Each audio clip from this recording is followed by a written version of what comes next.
আসসালামু আলাইকুম বন্ধুরা, ববি রান্নাঘরে আপনাদের সবাইকে আমার স্বাগত জানাই। আজ আমি শুরু করছি নতুন রেসিপি ভেজিটেবিল চপ। আপনারা যদি চ্যানেলে নতুন হয়ে থাকেন তাহলে চ্যানেলটিকে সাবস্ক্রাইব করে দেবেন, পাশে থাকা বেল আইকনটি ক্লিক করে লাইক কমেন্ট শেয়ার করে দেবেন। আলুটা আমি প্রথমে গ্রেট করে নিয়েছিলাম, তারপর আলুটা ভালো করে ধুয়ে আমি ছেঁকে নিয়েছি। এর মধ্যে আমি দুটো কাঁচা লঙ্কা কুচিয়ে দিলাম, সামান্য একটু ধনে পাতা,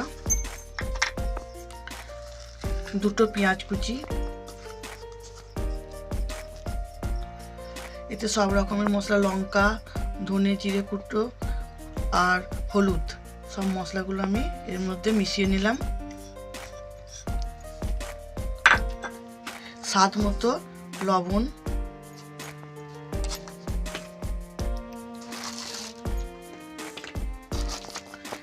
চাট মশলা 2 চামচ,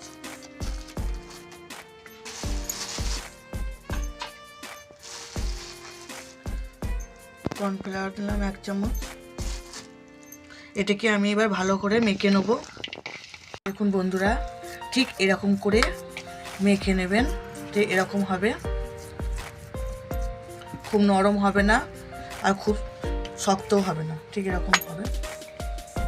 তো আমার রেডি হয়ে গেছে এটা। ভেজিটেবিলগুলো আমি এরকম করে একটু লম্বা করে হাতে করে এরকম করে নেবো, একটু চ্যাপটা চ্যাপটা করে নেবো, এরকম করে সবগুলো আমি এরকম করে নেবো।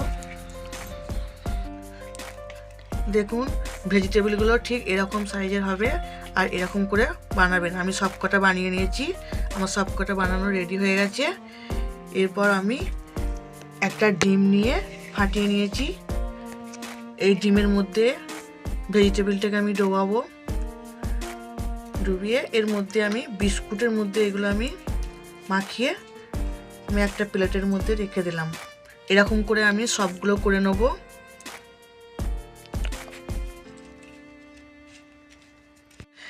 দেখুন বন্ধুরা, আমার সবগুলো রেডি হয়ে গেছে ভেজিটেবিল চপ। এবার আমি এগুলো তেলে ছেঁকে নেব।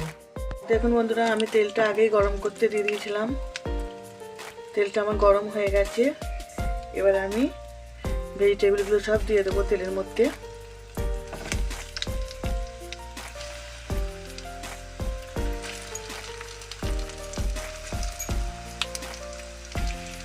এরপর আমি ভেজিটেবিলগুলো উল্টে নিলাম, এক পিঠ করে সব হয়ে গেছে। আমি আস্তে করে এগুলো সব উল্টিয়ে নিই।